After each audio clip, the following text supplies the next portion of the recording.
Hey, so thanks for having us. I'm Stephanie Ewell from the College of the Holy Cross. I'm Joe Cullen, I teach at WPI, and there's a third member, including David and Bill Wallace, director of the museum, who is in here, and that's Bob Tobin of Clark University. And the three of us are kind of the team scholars working really closely with David and Bill and the museum staff in Worcester to bring about, go ahead, yeah? What museum? The Worcester Historical Museum. So, Got it, okay. So the Worcester Historical Sorry. Museum at 30 Elm Street in Okay. Worcester. And the project is called LGBTQ plus Worcester for the Record. And this is an image that actually became the super graphic for our exhibit, which we encourage you all to come see. It's open until October 12th this year. And we also have a bunch of programming that we'll talk a little bit about at the end today. And this is from the Pride Parade of 75, right? This is the 75 parade. Yes. And it's an amazing picture because it's New England Pride, but it's also, you see other organizations like the Metropolitan Community Church, which is an LGBT-friendly church that actually was founded as a result of unwelcoming and uninclusive congregations across the country. It was founded in Los Angeles, and Worcester had a branch of this really important church. The Worcester Homophile Organization, that was kind of an iteration of what had been a political organization that we'll talk a little bit about. So it's just a sort of a, I think Maureen, when you saw the picture, you said, oh, look at that. You know, like here's Worcester 50 years ago, 45 years ago, having this very public statement about gay pride. You can actually see the church in the background that they just tore down. Mhm. Yeah, Is that Notre it? Dame. Notre I Dame think Notre Cathedral. Dame, yeah. Yep, sorry, downtown.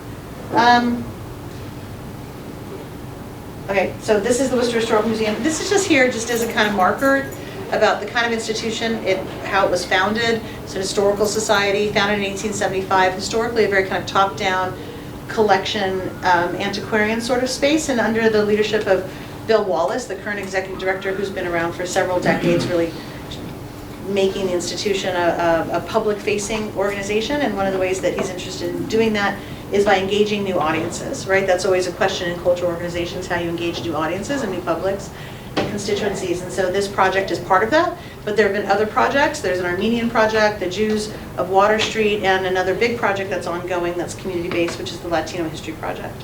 So the LGBTQ project is part of a larger vision of the museum about really serving the community and being the people's museum.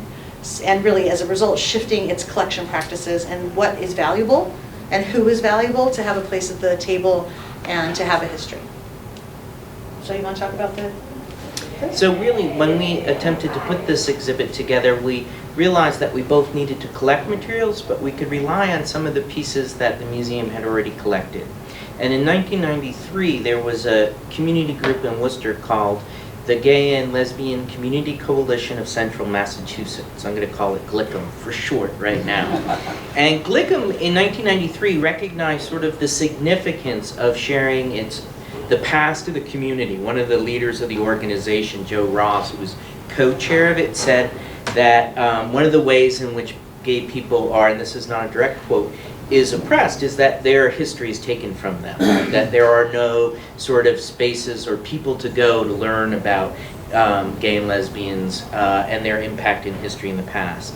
And so they started to organize a collection and encourage their members to donate materials. So between 1993 until the demise of GLCCM in about 2004, members of the organization started to deposit materials, mostly from those 8 years, that span of years, in the museum. And so that provided our first sort of real entry point into the history that then we had to follow up on, follow back, follow forward, and follow sideways into different kind of areas. And so if we go to the next slide, we can see this is the organization of GLCCM. This is the first board of directors of GLCCM, which was a relatively large organization. It was focused its efforts on sort of, in terms of sort of a professional vision of how the gay and lesbian population might organize its political clout, so to speak. So they did think a lot about political organizing, how they might influence local elections. They were very concerned about how gay and lesbian issues were reported in the press within that. And that kind of is one of the big problems that we confronted in this project, is like one of the major sources, we all know this as people who consume information, are newspapers. And in the absence of people having collected materials in the 70s or the 80s, we have to go back and often find traces of things that happened in newspapers. But the way in which newspapers report, especially in before 1970 and then even after 1970, is a relatively challenging question within this, because they are treating this often as still a disease in the 1970s, or a psychological disorder, or a criminal behavior. And so the other way we have to think about it is how they represent gay and lesbian people and these particular moments within that. And several of these organizations would confront the newspaper and use the newspaper itself as a forum to talk back from their perspective. So we've been very sensitive to try and locate those spaces in the record where LGBTQ plus people spoke for themselves, and they weren't just represented by reporters from the Telegram and Gazette, the Worcester Magazine, or other Worcester County newspapers within it. And so connected to that, of course, is then how do you find LGBTQ voices themselves directing the conversation, directing the voices that are representing them, right? And so one of the things we also did was research in LGBTQ publications. And so the Fag Rag was actually out of Boston, was actually printed in Worcester as a minor side note. And this is actually the first object in one of our chapters that's called Claiming Spaces of the exhibit. We organized the exhibit around multiple chapters. There's a first little section called A Word About Words, because the phrase that we use today, LGBTQ+, is a very big, capacious umbrella, but that has not always been the term. There have been other terms used, both pejorative terms and self-embraced terms by the community. And so we talk a little bit about language and how we're going to reflect language as it appears in historical sources, but also be aware that different words change over time. So for example, one of the conversations we had a lot of as co-curators, again with our co-curator Bob Tobin from Clark, was the word queer. Queer is a word that for many older generation members of the community, it's an epithet. After you heard that something bad was going to happen to you. Many younger people in a more gender fluid, non-binary moment are embracing queer, kind of repopulating that word as an empowering word, right? So things change over time, nothing's really static. And so one way of getting at some of that, of course, is to go to sources that are authored by members of the community themselves. This one's an important source because in it there's an article by a man named Jackman, his last name is Jackman, who wrote about Worcester's bar scene. And that was sort of an early entry into this idea of how did people claim spaces. So just a real quick overview, after Word About Words, we have a section called Claiming Spaces that we talk a little bit about how LGBTQ people made parts of the city their own, or spaces in the city, to create parallel institutions. A section on demanding equality, the ways in which people formally and informally, by living their lives, demanded their dignity and their respect and their full citizenship. A section on pride, of course, which is why we're here today for Southbridge Pride, as a kind of bridge between both demanding equality and the next section, which is called Living Out Loud, about expressing identity from poets and artists and musicians and drag queens, etc. And then the final section called Taking Care, and it's the section of the exhibit, we'll kind of touch on most of them tonight, where the community itself stepped in, where the mainstream community did not, and people took care of each other, right? And then the ways in which allies stepped up over time, and the community took care of itself. So because, you want to say something real quick? Back to Jackman. Back to Jackman. In thinking about this, again, we have the word fag here, so we can see the way in which language presents a problem to us.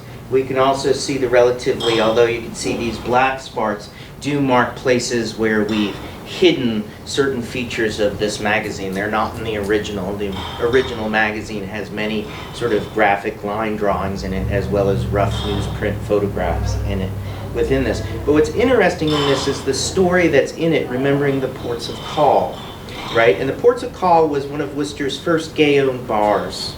And it became gay-owned in the early 1970s. And previous to that, it had been the New Yorker, and it was on in South Main at the intersection of Main Street and Wellington Street, down by where the YMCA is now in Main South. And what's fascinating about this article is the author, who goes by the name here of Jim Jackman, uncovers the earliest histories of gay spaces in the cities. Especially, he points us in the direction of the 1950s, when there was a raid on the Coronado Hotel, which is on Franklin, right on Main Street, right on the Worcester Common. And when he does that, he shows us the way in which individuals who identified or sought liaisons with other same-sex individuals found spaces themselves within this, but often they were under consistent surveillance and entrapment within that. And so this is a way in which he starts this article by reminding us that the ports of call really comes about after 1951, when the Coronado was raided.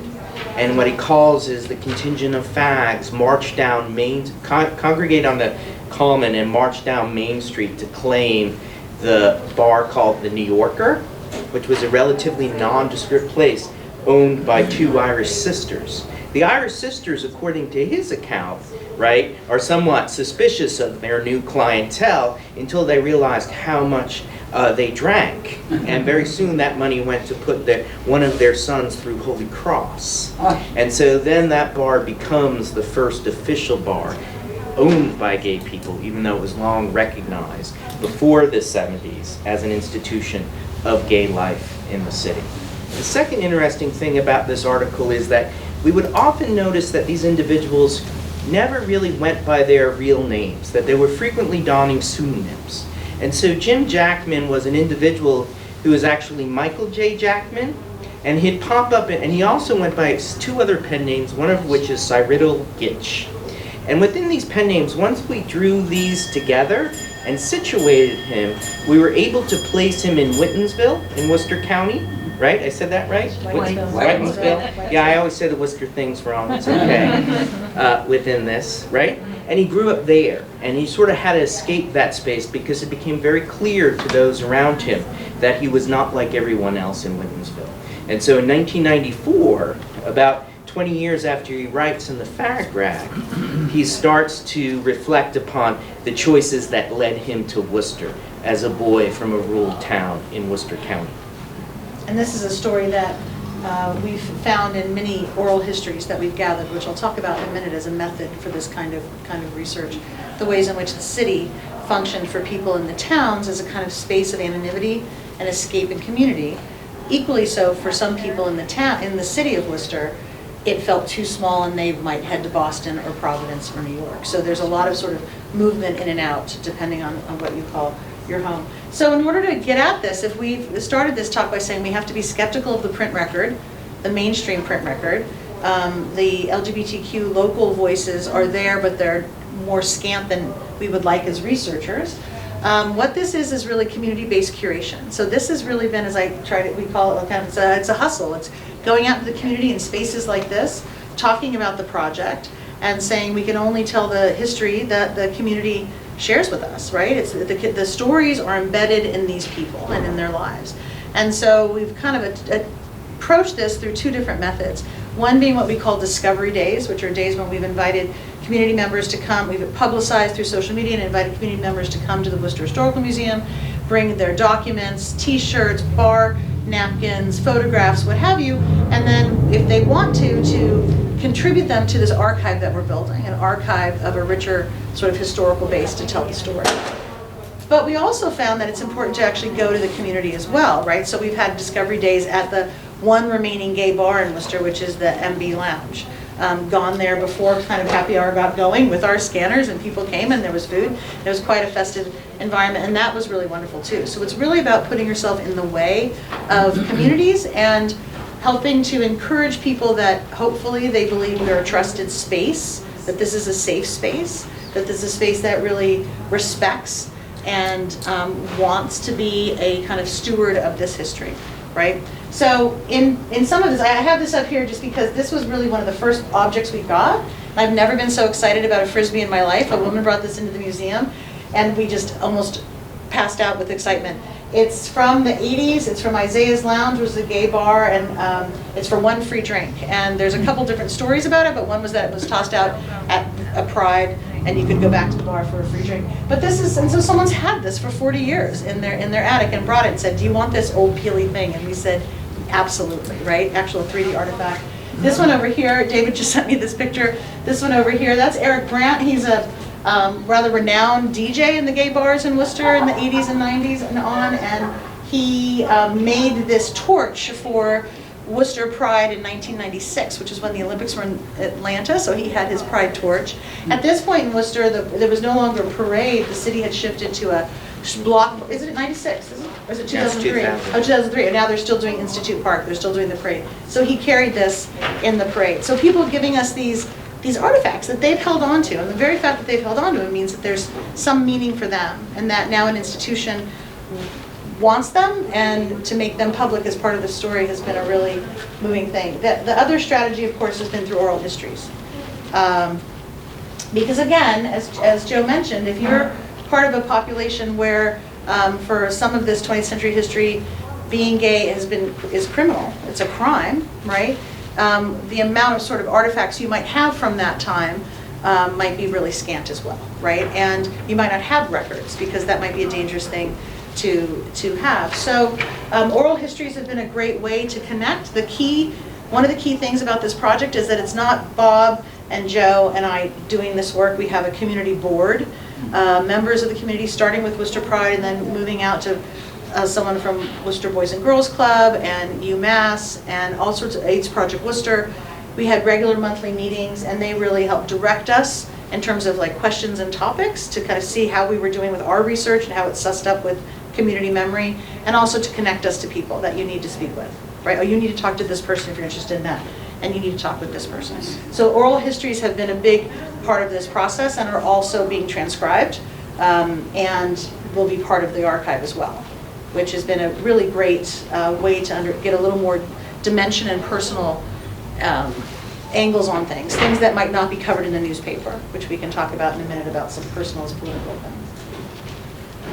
And then, of course, our students. So Joe's students, my students from Holy Cross, Bob's students from Clark, each of us have done classes or summer projects where we've gotten the students involved in doing some of this legwork as well, which has been great for them as budding history and humanities students, but also for the museum to have students coming in here and doing some of this work. So it's really been, I guess I'm saying this by saying, we're standing here, but it is absolutely really a team project, and the authority resides in the community. It doesn't reside in the scholars, it resides in the community, and that's a really important part of the work, I think.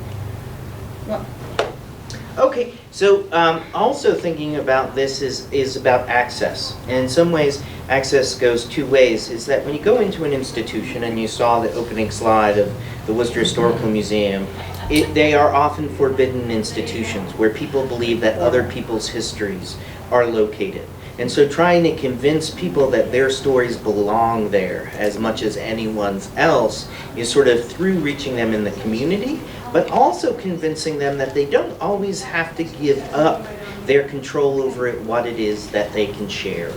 And so modern technology allows us to digitize and record and capture history in all sorts of ways. And this becomes a vehicle by which we can also share the materials beyond the project. So the museum exhibit itself, which it takes up about a 1,600 square foot gallery, will go down on October 12th, but the material that's been collected, and much of the material that was collected earlier and had resided in hidden corners of the museum, are now sort of been preserved in digital assets. Not everything we collected through community collection days will remain in the museum. Some of it will be returned to those who had shared it.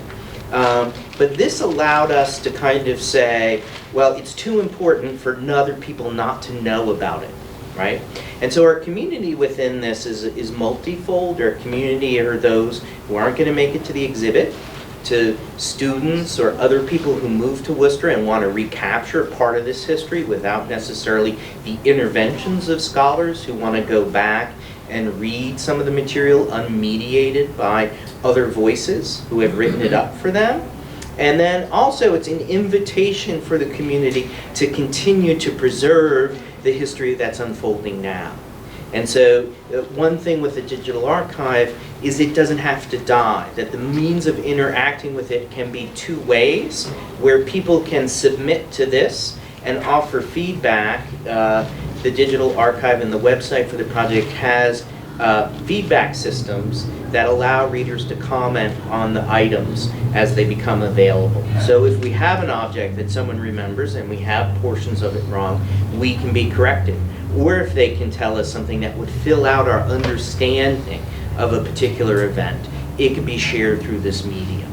And so it moves from being a one direction of scholarship or history and artifacts being offered up to a space where a conversation between those who are interested, who have participated in the history, and are creating the next chapter of that history to continually be a part and extend the story forward. So from the digital to the physical, we'll just walk you through some parts of the exhibit and tell you a few stories. How does that sound? As I said, one of the first big sections of the exhibit is called Claiming Spaces.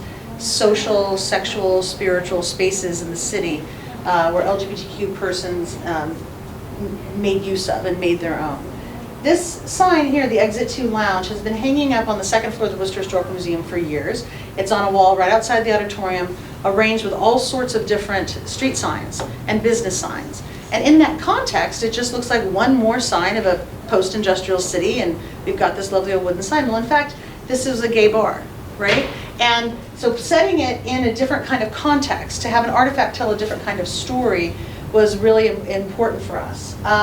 There's a lot to share with you, so I'm just going to run through some things, because of course we also want you to come to the exhibit as well, and let us know if you do. But this is this idea of marking spaces, not always safe spaces. Sometimes moving between spaces was very dangerous for people, and this is some of the things we were able to hear in oral histories, for example, moving between Isaiah's bar and the mailbox. Maybe there would be gay bashing on the way, a beer bottle thrown. At one point, a story someone told us of a friend being dragged into a cart and beaten up and then thrown on the street, just walking a few blocks. But these individual spaces, once you entered them, for many LGBTQ people, were a world apart. Were a place where they could be differently and who they were than in other spaces in the city. This is a centerpiece of the exhibit. I think I'd like Joe to talk about it, because he's really the brain behind this, but it's a really striking visual anchor of a painted map of downtown Worcester with different markings for different spaces. Yeah, I think one of the things that we were struck when we started the process of this exhibit was, how were we going to tell the story? How can we account for the presence of LGBT communities when so many people believe that, or just think that there wasn't much happening early within this? And our early sources allowed us to enter into these areas and place them on maps. And the idea of claiming spaces takes this. This is the way in which, some ways, the physical presence of LGBTQ plus people adds to just the kind of forcing of society to think about their place and their inclusion under the subjecthood of citizenship within this. And so in building the map, we wanted a sense that this was all around Worcester, and for a very long time. So what this map does, and although this image doesn't capture it fully, it has all of the bars that we've been able to identify marked with on it. We've gotten several of the community spaces, like AIDS Project Worcester, or the United Congregational Church, which is over by Lincoln Square, where Institute meets Grove Street, which was in the 1970s, the first place where the Metropolitan Community Church met within this. We also include some of those spaces that were known as cruising zones or scenes in which both gay men and male prostitutes traded sex or sought sex within this. So we were, and this was always one of the open secrets in Worcester, was about where these places were. And at one point, the circuit around Worcester's Public Library on Salem Square was known as one of what police officer called it in an article that we encountered, one of the top 10 spaces in America for gay sex, right? And it was in Worcester within this. And so marking that gives a visual sense of presence, right? There's nothing like a map to give you a sense of claiming spaces. And the way in which there's actually not much distance, although that distance could be treacherous and dangerous, that they mattered. And that the places multiplied and so rose and fell within this, which is an important part of that story as well. So again, thinking about how you build the story, you have this sense of spaces, addresses, buildings, and what kind of went on in those buildings, right? And so that's where some of these discovery days were really wonderful, you know. Getting close to the day of the exhibit opening, a woman came in and said, you know, I was a DJ at the floating dance floor, which was a lesbian floating dance floor that moved from various VFWs and other, usually sort of Lithuanian club, ethnic clubs in Worcester and Shrewsbury. I have a bunch of 45s, what do you think? And I have some photos of me being the DJ. We're like, are you kidding? Fantastic, right? So just to show you a wall kind of connected to a women's bookstore, a gay card shop that had a softball team. I mean, these ways in which a parallel community, that the community builds its own community, right, and claims spaces. And this just wonderful, wonderful quote from Ken Barr. It was a place to let your hair down and sometimes your pants. It was a place to get together as a family. So one of the things we also tried to do at the exhibit was sort of pull out some wonderful voices from within the community to sort of frame these different sections. The next section actually was on demanding equality, and just to go quickly through this, you know, when you, like I said, when you think about political work, you often think about electoral politics or legislative politics or this kind of public work. Well, that is political, certainly, but there's also, in the great feminist statement of the personal being political, ways in which personal choices are also political. The ways in which LGBTQ people made decisions about their lives, regardless of pressures or constraints from the mainstream community, are also political choices, right? To be who they were, to live themselves. So a couple quick stories. One is in 1974, a group of people formed an organization called the Worcester Gay Union. What's interesting here, again, is the interplay with other metropolitan areas. This man right here, Thomas Doughton, is a native of Worcester, grew up in Grafton. He was a student at Columbia University and a member of the very first gay student group in the country, which was the Columbia Homophile League, Students League. Founded in 1966, and it's a great story about Tom, that he was at this meeting down at Gay Liberation and Radical Circles in New York in the early 1970s, and some activist said to the group, all you people, you're from somewhere, it's easy for you to be gay here in the village, go home, go organize at home, right? It's a great sort of challenge, like to places like Worcester, these sort of second cities or other communities. And so Tom and his partner, who was a Vietnam vet, came to Worcester and working with other people in the community, founded this organization called the Worcester Gay Union. They distributed cards. You were card-carrying gay, as you could say, right? And what's most interesting to me on the back was a list of advice for if you are arrested. So as we talk about police harassment and we talk about the likes, I mean, this is 1974, right? So you remember, but this is how you need to understand this likely antagonistic relationship with the state, with the police. And so what the Worcester Gay Union was known for, their main work was to try to get an anti-discrimination, sexual orientation discrimination ordinance passed by the city. The state was in the process of having this conversation starting in '73. And they worked with the city, they got some support from the Human Rights Commission, then it got caught up in legal debates, and one of the big debates, of course, was around the unnatural acts that gay people might be participating in, and what would that mean for homeowners and business owners that you would have to serve, or you would have to rent, or you would have to hire, right? So it was this really interesting conversation. Unfortunately, the measure failed. It failed by a vote of 7-2 in the city council, but nonetheless, it's this really interesting and relatively, it's delayed, it's not immediately after Stonewall, but it's relatively early in the mid-70s to have this kind of organizing moment. And I think one of the things that we kind of discovered in our research as we were thinking what makes Worcester sort of different is that Worcester has this particular history, but it also has this kind of erratic history of sort of organizing. People get together, they organize, and then there might be some failure, and they kind of go down for a little bit, then they come back. And they come back in a different way, a slightly stronger way, right? So it's not like in New York where there's consistent organizing, or San Francisco or Los Angeles. It's a different kind of story because of the kind of city it is. Oral histories, again, this is one of my favorites. This is with a woman named Gloria Audet, who was a member of the Gay Political Union, the Worcester Gay Union.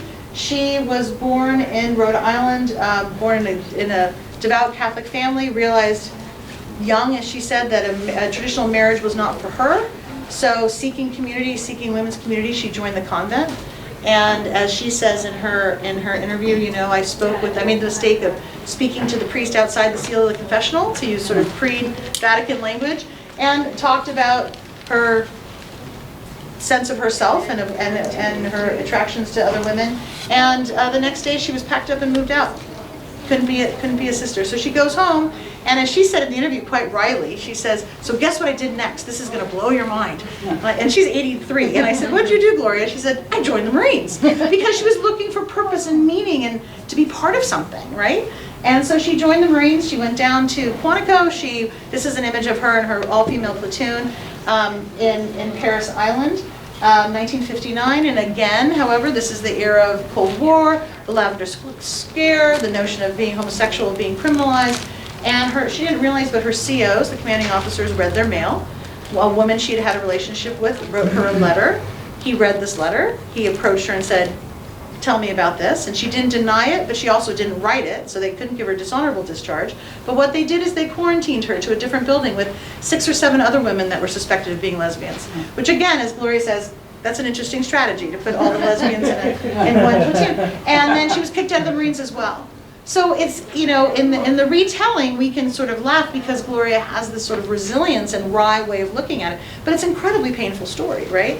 And in her text, we get a little bit of a sense of the coded ways in which, in this instance, lesbians had to move through the world. She calls the story of being in Washington, D.C., and meeting a woman, and her woman saying, "Oh, I live with my cousin," and that the word cousin was kind of code for girlfriend. And if you said, "Oh, I've lived with a cousin," as well, like that, there's a way of sort of sussing each other out that's safe, or potentially safe, because of the inherent possible danger. So this is a one, and there's Gloria right there, third from the left. This is another quick story about the personal being political. It's not always about political organizing. This is Dot Woodcock. Dot Woodcock was married to a man, was a nurse in Worcester, fell in love with another nurse, a woman nurse, left her husband. Her family was up in arms. "How can you leave your husband for a woman?" She said, "Because I'm in love with him." So this is what I mean by a personal choice being political. It was her reality.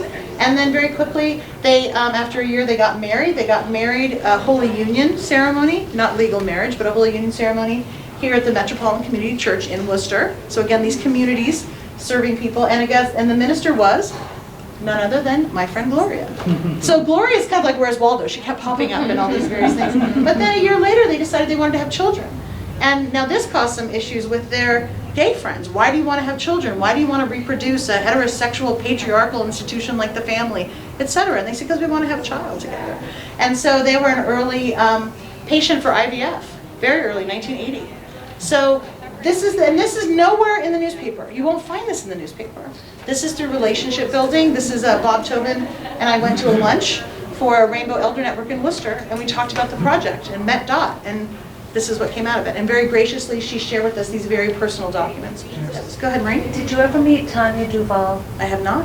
I know she was involved with the Rainbow Senior group.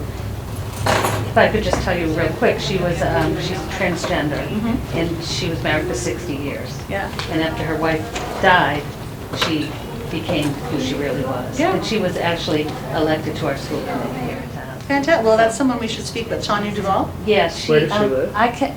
She had a stroke not too long ago, but let me get her contact Thank you. information. I'll get it to you. Thank you. Because she has wonderful stories. Yeah. I mean, there's a lot of lives that are lived in all sorts of different ways. I mean, And what I just told you, she will tell everybody, so I'm Sure. not telling You're not her out story. of Yes. and the story about the woman who started the floating dance club, she said, I wasn't really a lesbian. I was married to a nice doctor in Worcester, a male doctor my whole life, and had kids, but I just fell in love with my best friend. So there's all sorts of different ways. That's the thing about words, all sorts of different ways that people are part of this very large and diverse group. And so our job is to respect their story, right, as part of this larger, complicated story. So back to Worcester Pride. This is an image from the Telegram and Gazette from 1975. It would be the Telegram. Since this was Southbridge Pride, when Joe and I were talking earlier today about what pictures we should put in, we said, well, we should put in a bunch of Pride pictures because this is an exciting celebratory moment. So now you see the Worcester Homophile League. Well, that Worcester Homophile Organization, that's what the Worcester Gay Union became after the Gay Union fell apart. It became the Homophile League, and then there's the church. So hopefully these banners now mean something a little bit different to you, because now you know Gloria was there, and Doc got married there, and Tom Doughton, that was the group after his group, right? That it starts to become personal, and it starts to become kind of real. These are some other images from the era, which I just think are wonderful because they're so 70s and fabulous. And we are humans, right?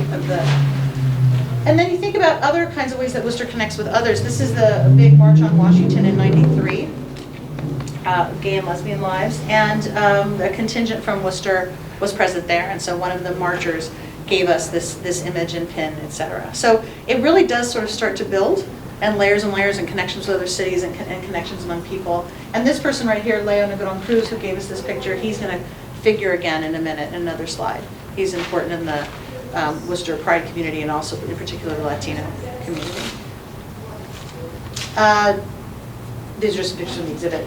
Pride, of course, a lot of celebrating of different identities and drag and performance, and so these are some images of Worcester winners in these areas. This man, Rick Guskey, he was the first Miss Gay Worcester in 1983, and he gave us his tiara, he gave us his gown. You know, people, and he came to the opening with a contingent of friends, and it was an incredibly moving moment for him, very emotional to walk through this and to see himself in the museum. The same museum where John Hancock's trunk is displayed, Rick Guskey's dress is displayed for a moment, and that's powerful stuff, right? This is the current, last year's 2018 winners. I just thought we'd put them up there. They're a beautiful group of young people. Do you want to talk a little about the taking care section? I think that's what's in here next. Okay. We were also thinking about often at various moments, whether it was young people coming out in the 70s or even before, they often had to find communities who would welcome them after facing sometimes rejection or isolation within their own circle of family and friends. And so we looked to the way in which the LGBT community slowly and continuously started to build ways in which to reach out to one another and build community. And this was slightly different than the way in which they pursued politics. This was more sort of confronting a system that they felt didn't fully account for their particular needs, whether it was in sort of the social services area or within the medical communities. And we started to explore those organizations that really confronted these challenges, whether it was LGBTQ plus youth or HIV positive patients within this. And so an anchor piece of this story is, of course, the AIDS crisis and the way in which the AIDS crisis comes to Worcester. In 1983, the first report of an AIDS case in Worcester County is printed in the Telegram and Gazette. It's also the first time that the Telegram and Gazette, Worcester's newspaper, publishes a story about AIDS within this. At the time, there were 12 cases across the state of Massachusetts within this. Within the story, several organizations begin to pop up, probably most prominently AIDS Project Worcester, which becomes a leading provider of services and advocacy in confronting the crisis within Massachusetts. From this organization, a whole phalanx of volunteers and sort of self-appointed leaders, in addition to the employees of AIDS Project Worcester, start to appear. And this actually, at the top, is a panel from the Names Project, or the massive quilt memorializing victims of HIV/AIDS that began in the 80s and was displayed on the National Mall. And the last time it was displayed on the National Mall, there's the famous photographs of it taking up the entire mall, stretching from the Washington Monument down to the Capitol. And this was one of several panels from the Worcester community. AIDS Project Worcester developed a quilting community that used it as a source of support and comfort for those infected and those affected, in the words that they used to describe the group. And it also memorialized Michael Curcio. And Michael Curcio is a Worcester native. He grew up in Bluff Street, not far from Maine South. And here, he enters a realm of figures who becomes a face of AIDS nationally. In 1992, he would actually jog with Bill Clinton on the morning of Bill Clinton's inauguration. He was one of Bill Clinton's several faces of hope. And for Michael Curcio, the most important moment of that was when he hugged President Clinton, and President Clinton had hugged him back. And what that signals in the larger political narrative about HIV/AIDS is, remember that much of what ACT UP was about was confronting the slow rolling of research and medical support for HIV positive and AIDS sufferers during the Reagan and Bush administrations. So this was marked as a turning point. He continues to lecture across Worcester. Within this, he temporarily works at Worcester Academy. He's an alumni of Assumption College as well, and he does outreach there as well. From here, we talk about a set of other groups too, but this sort of steps in because we're running out of time for us to think about the way in which a community needs to nurture itself within this. Whether it's helping people, young people who are questioning their own social identities or coming to grips with them, and providing support groups and communities where they don't have to turn to antisocial or self-destructive behaviors within this, or the way in which they reach out to those from other communities who are unwelcome within their families or sometimes within their national communities. And so Worcester is actually home to two organizations that are really significant nationally now, one of which was founded in the 90s, which is Safe Homes. And Safe Homes was established by a police officer named, a former police officer named Al Toney. And Al Toney became a gay activist after he was sort of, the right word isn't outed, but sort of in some ways his sexual identity became to the fore after he was out with a boyfriend who got shot in an altercation one evening. And in response to that, it became well known in police circles and across the city, Al Toney's orientation. He becomes politicized, but he also starts to focus on the problem of gay youth within this. And with another woman, Judy Kirk, who has long been with Worcester's Boy and Girls Club, they start to think about a community center, Safe Homes, for LGBTQ youth who are not welcome where they're in their own families. They sponsor one of the nation's first, and I believe it is the nation's first, foster care network for LGBT youth. And they'll become especially significant in the way in which they begin outreach towards transgender youth populations, as that becomes increasingly an issue among young people in the 2000s. And they'll be one of the organizations that sort of pioneers how to help children who are coming, not only discovering their sexuality, but discovering that their gender identity is not which they've been assigned within that.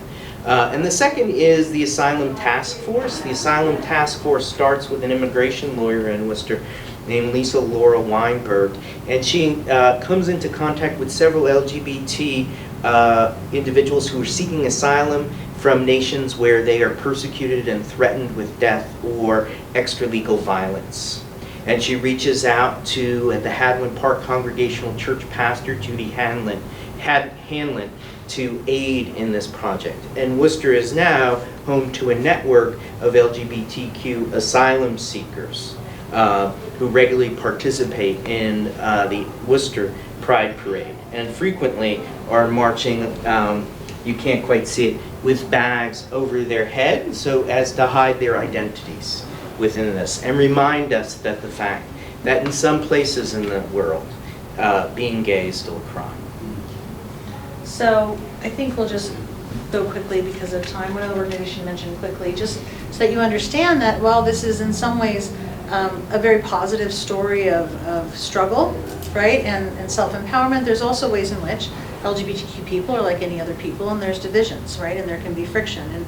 And this is an organization called GALLO, G-A-L-L-O, standing for Gay and Lesbian Latino Organization, founded in Worcester in the late 1980s because of the sense of the local, particularly Puerto Rican population, that they were not welcome in the predominantly white Pride community in Worcester. And so they founded their own organization. And they had ping pong tournaments and picnics and potlucks and dances and a way to sort of create community. So what we tried to do here is not just tell this sort of triumphant narrative, but to really tell a human story of steps forward and steps backward and tensions that exist in all sorts of communities and the ways in which people responded to them. So again, these ways of doing self-care and taking care of each other based on generational modes, as Joe mentioned, or here we have sort of ethnic identity, and here of course we have asylum status identity, and here we have SWAGLY, which is the youth identity.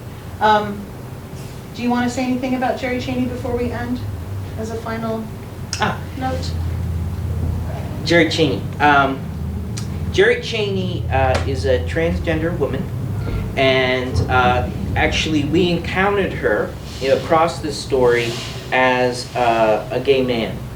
And since she had left Worcester, she has transitioned in her new life. And it again reminds us the way in which the fluidness of the story needs to be honored and sort of thought about within this. Jerry Chaney is one of these individuals in the story who continuously pops up. She she grows up in a Seventh-day Adventist household.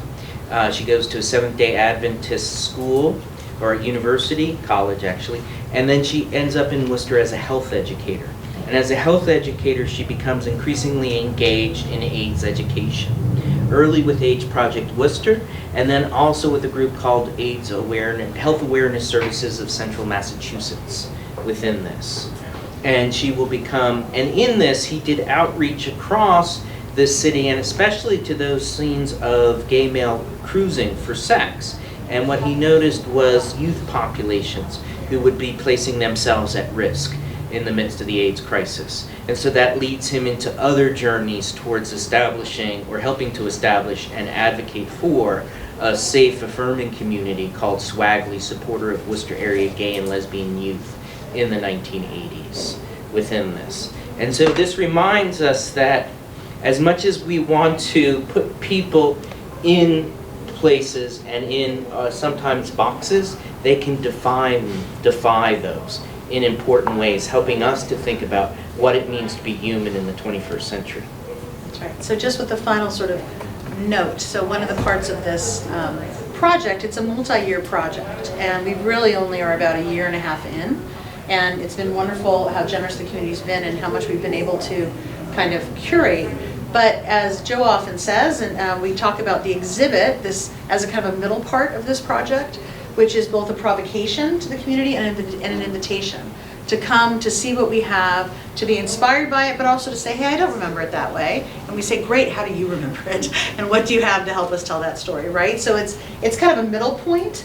Of course, it's a middle point in the active collecting, but then of course, as Joe pointed out, because of the digital platform, the digital archive, there's a sustainability model, an ongoing conversation and collection model. But we have a bunch of different programming that's happening, so we'd be happy to send that to the library over the next several months. Worcester celebrates its Pride in September, and so we have a whole bunch of speakers coming and community events.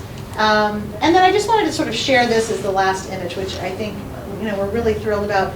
The Worcester Pride Committee came up with, every year they come up with a new logo, and they came up with this as a logo. Now this is our sort of logo for the museums project, and they chose this sort of rainbow book, which really resonates beautifully with the idea of For the Record. And we went back and forth on the title quite a bit, and For the Record comes out of a binder that was at AIDS Project Worcester, that said For the Record. And it was this idea of correcting the record, creating a record through an archive, also recording the oral histories. It just really sort of resonated with the project, and the fact that they chose this book and the phrase make your own history really, really connects beautifully. And we're really excited that the Worcester Historical Museum has been chosen this year to be actually the Grand Marshals in the Pride Parade, which is a really nice synergy, right? Because Pride has been so important for us in this. So just wanted to end there, and thank you so much for being here. And we would love at some point to come back to Southbridge, and if we can generate some community interest, perhaps do a discovery day, because again, the focus of the project isn't just the city, it's Worcester County, and that's a really big, long county, and there's a lot of different ways that people lived in that county that we'd like to try to capture for this archive. So thank you so much, and we're happy to answer questions.